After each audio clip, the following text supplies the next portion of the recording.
Bab 939. Barang kembali ke pemiliknya. Kak Naga memberikan sisa 9/10 kekuatan jiwa pada Louis Lu. Louis Lu tentu saja tidak sungkan dengan cepat memurnikannya. Seperti yang dikatakan Kak Naga, Gunung Jiexing terbuka tidak bisa dihindari. Sekarang Louis Lu sangat perlu memperkuat kekuatannya. Sedangkan jiwa dewa adalah sebuah alat membunuh super yang tak terkalahkan.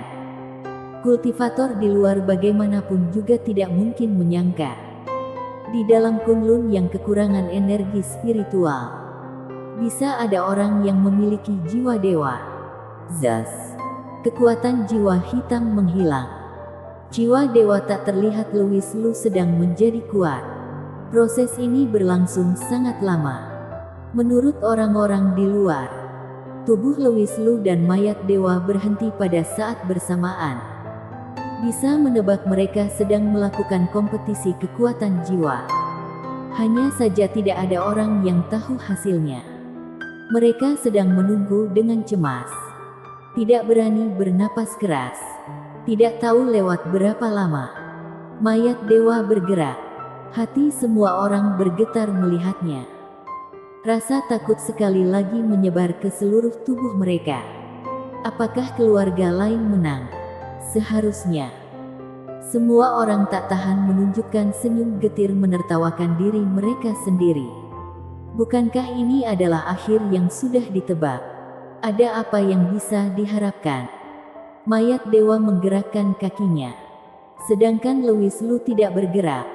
Sepasang matanya kosong, seperti kehilangan kehidupan. Sekali lihat tahu siapa yang menang dan siapa yang kalah.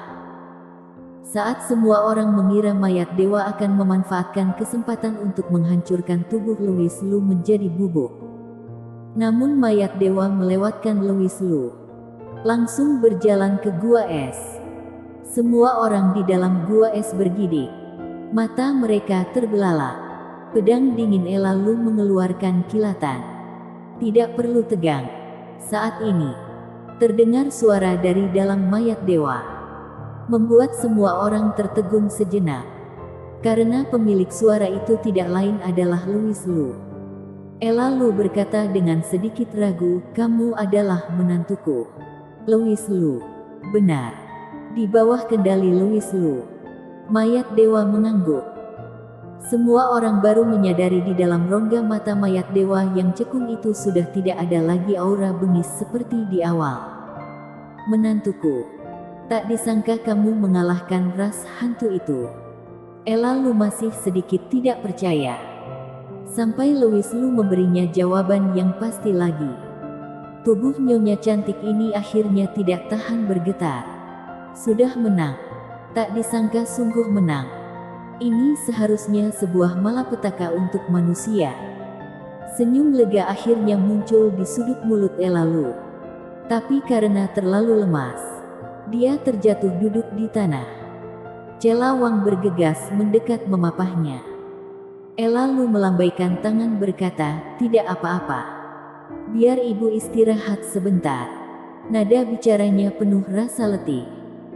Tak satu pun dari kekuasaan yang bertahan hidup di sekitar yang berani bergerak. Pertama karena masih dalam keadaan syok. Kedua karena takut. Tidak tahu bagaimana Louis Lu akan menghadapi mereka.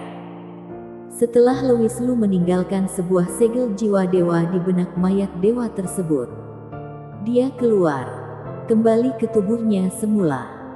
Selanjutnya melompat masuk ke dalam gua es. Louis, mata Celawang basah, maju memeluk Louis Lu. Tapi tidak lama kemudian ditarik oleh Sali Liu. Plak. Wajah genit Sali Liu penuh amarah. Tanpa banyak bicara langsung menamparkan wajah Louis Lu. Louis Lu tidak menghindar, namun tertegun, "Kak Sali, kenapa kamu memukulku? Siapa yang menyuruhmu melawannya? Apa kamu pernah mempertimbangkan perasaan kami? Bila kamu mati, kami bagaimana?" Sali Liu memarahi dengan wajah penuh amarah. Louis Lu tahu yang dia katakan adalah perihal beberapa hari yang lalu. Dia mendengar dari Tuan Yu. Kakak-kakaknya ini salah paham mengira dirinya sudah mati. Mereka sudah melakukan persiapan ikut mati bersamanya. Kakak Sali, maaf. Sudah membuatmu khawatir. Bila berani ada lain kali. Aku belum selesai bicara. Sali Liu dipeluk oleh Louis Lu. Kekesalan yang lebih banyak lagi di dalam hati saat ini menghilang. Tahu tidak aku mengkhawatirkanmu? Bodoh. Tubuh Sali Liu sedikit bergetar. Tapi suaranya melembut. Louis Lu merasakan kehangatan dalam pelukan kakak ketiga. Beberapa saat berjalan ke depan Karin Chu yang paling menurut. Juga memberinya pelukan. Tidak boleh membedakan perlakuan. Kakak kedua. Bagaimana kabar Kak Hailey? Setelah menghibur perasaan mereka, Louis Lu menatap Hailey Ye yang masih tidak sadarkan diri. Wajahnya penuh dengan ekspresi kasihan. Elsa Lin berkata, meridiannya putus. Tapi Dewi Hailey itu berkata dia bisa memperbaikinya sendiri. Hanya saja perlu beberapa waktu. Baguslah kalau tidak apa-apa. Louis Lu menghela nafas lega. Selanjutnya, melihat ke arah Girgi Gu, ketua sekte Gu. Terima kasih. Kita semua bersaudara. Tidak perlu berterima kasih. Lagi pula aku juga tidak melakukan apa-apa. Hanya menyediakan sedikit obat saja. Kamu harus berterima kasih pada kepala keluarga Liu. Aku mengerti. Louis Lu berjalan ke arah Theo Liu dengan ekspresi serius. Dia tahu betul di dalam hati. Bila bukan karena Theo Liu maju dan mengulur waktu selama ini, kira-kira akan sangat sulit bertahan hingga dirinya datang. Saat ini Theo Liu sedang memeluk mayat Franz Liu. Louis Lu berjalan mendekat berkata, sebelumnya aku dengar Fugi Liu berkata ayahmu paling suka mengotak-atik benda-benda aneh. Sepeda ini seharusnya adalah favoritnya.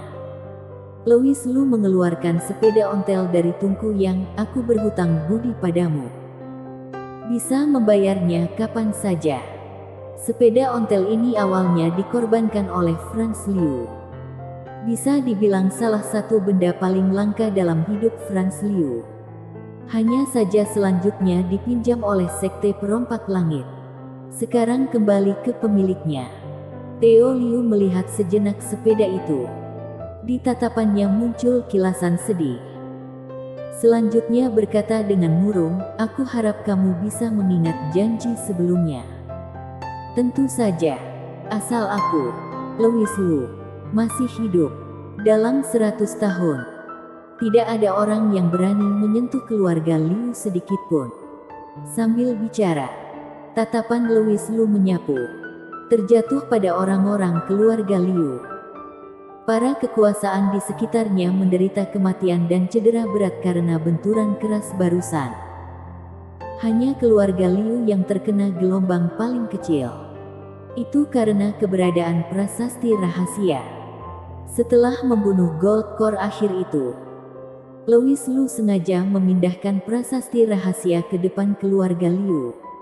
Sedangkan saat dia bertarung dengan mayat dewa, sebagian besar sisa kekuatan yang menyebar dihadang oleh prasasti rahasia. Keluarga Liu awalnya mengira itu kebetulan. Sekarang baru menyadari bahwa Louis Lu sengaja melakukannya. Sedangkan kepala keluarga mereka bisa mengambil langkah memisahkan diri dari keluarga juga karena mencapai kesepakatan dengan Louis Lu. Untuk sesaat, hatinya sangat tidak nyaman. Fugi Liu. Tatapan Louis Lu akhirnya terjatuh pada Fugi Liu. Berseru pelan. Fugi Liu segera tiba ke depannya. Dulu aku meninggalkan segel jiwa dewa pada tubuhmu hanya demi berjaga-jaga. Sekarang aku membantumu melepaskannya. Tidak perlu khawatir lagi. Bersambung.